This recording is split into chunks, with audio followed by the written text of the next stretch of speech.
Defined simply, shadow work is the process of exploring hidden parts of oneself.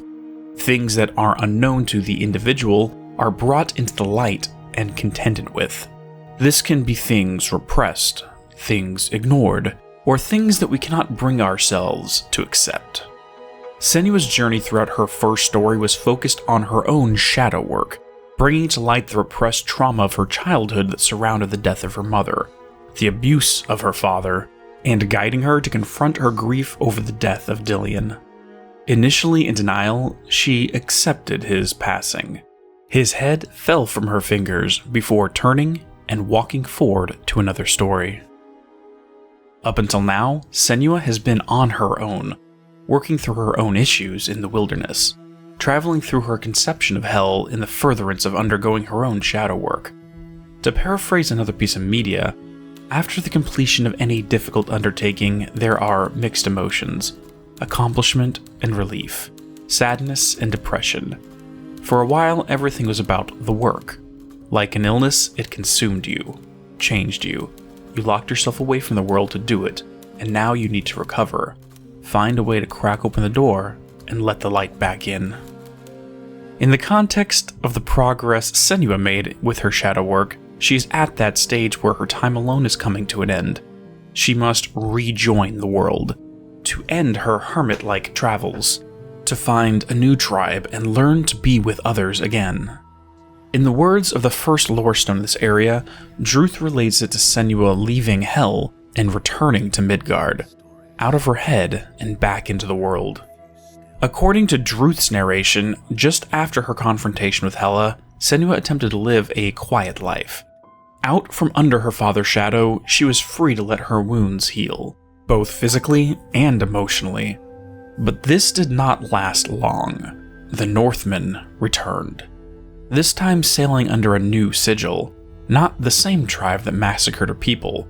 However, they were after the same thing, to take the people back to their homeland for a different form of sacrifice.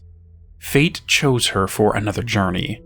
In the furtherance of directing her fury towards the Northmen, she chose to be taken herself, becoming a Trojan horse. The ship taking them to Iceland was caught up in a storm. In Draugr's poetic telling of this scene, he believes this was not natural, claiming that Thor flung his hammer and that the ocean goddess Ran flung up her net, seeking out souls to drag down into her depths. The ship was buffeted by the storm, and the Northmen, along with the captives, were caught up in that net. Only a handful survived and made it to the shores of the Reykjanesdal. This is the tip of a peninsula in southwest Iceland. Senua was one who was spat out onto the rocky shores. This is when her next story begins. Her god-killing sword Gram was left back in Orkney. Whether its power was real or imagined, her captors did not permit her to be armed for this journey.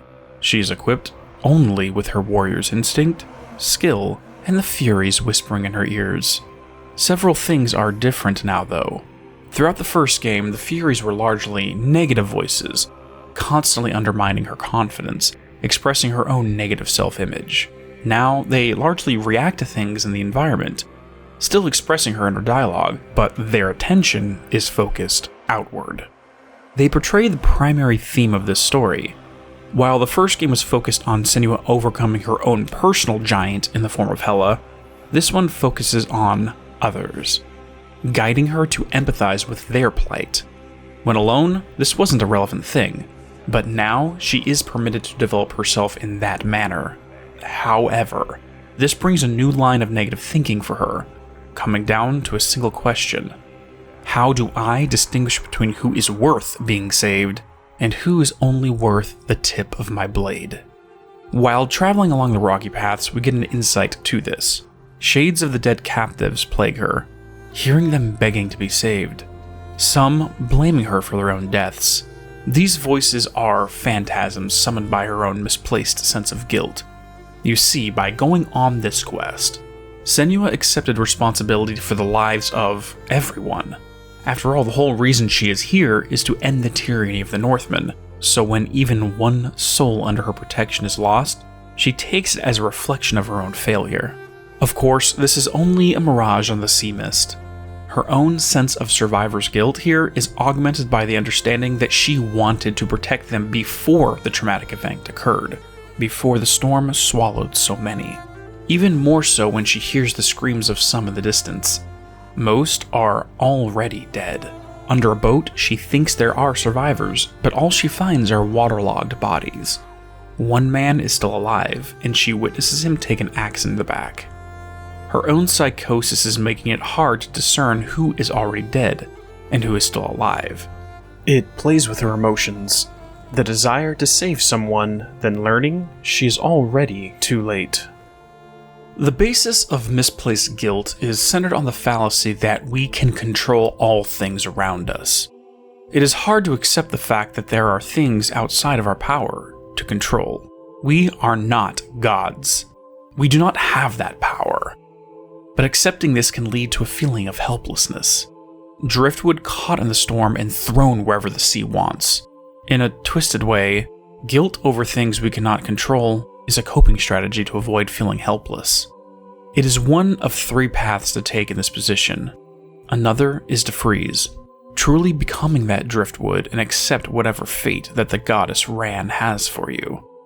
Or one can use this as a fuel for self-betterment, to strengthen oneself, to learn from the situation that, in the future, you hopefully will not be in the same position again, to metaphorically craft a boat and sail that treacherous sea, rather than be a slave to its whims. While traveling through the rocky terrain, one section has a labyrinth of boulders.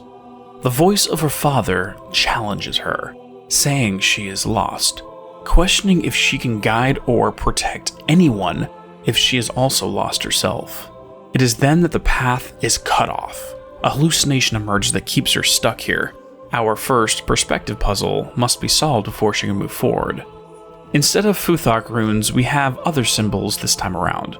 This one is the sigil of the Northmen who abducted her and the others, a reminder of why she is here, her purpose, her resolve.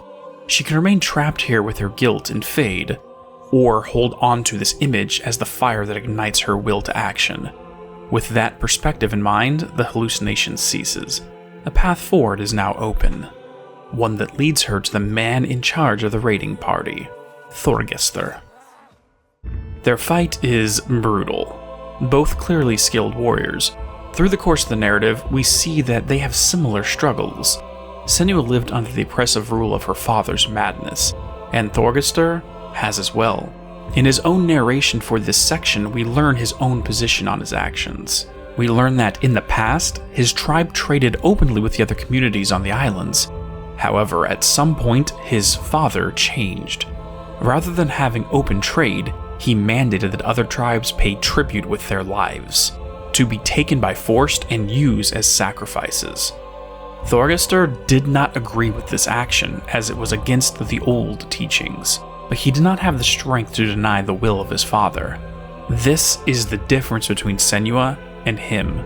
She spent the entire first game learning to reject the voice of Zimbel, while Thorgestr was weak and carried out the will of his father rather than reject it. We see hints of this earlier on. The Shadow speaks to Senua after her climb, attempting to frighten and condemn her, but her development in the first game gives her the strength to ignore this voice. Immediately after this scene, Thorgestr's narration says that he too fears his father's voice. Not audibly, but his words and commands echo in his head, deafening out any other thought. The phantom of his father's shadow is too oppressive for him to resist. He doesn't have Senua's strength in that regard. By the end of their fight, he lies on his back, a severe wound to his leg and inviting death. Possibly he too had a sense of guilt. Because of his weakness, he divorced his own morals and submitted to his father's will. In a way, he too is a slave of a different kind. In the last moment, Senua recognizes his own darkness. The same black blood rising up in the veins of his neck.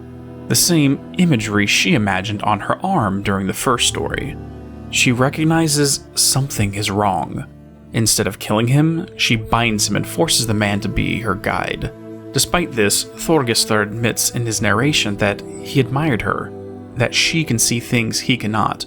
both in terms of her hallucinations and aspects of human nature that he is blind to.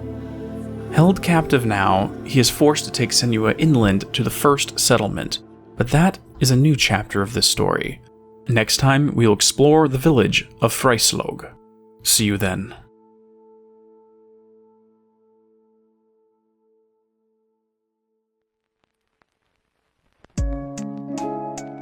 Thank you all for watching. If you enjoyed, please drop a like and subscribe to receive updates on future uploads.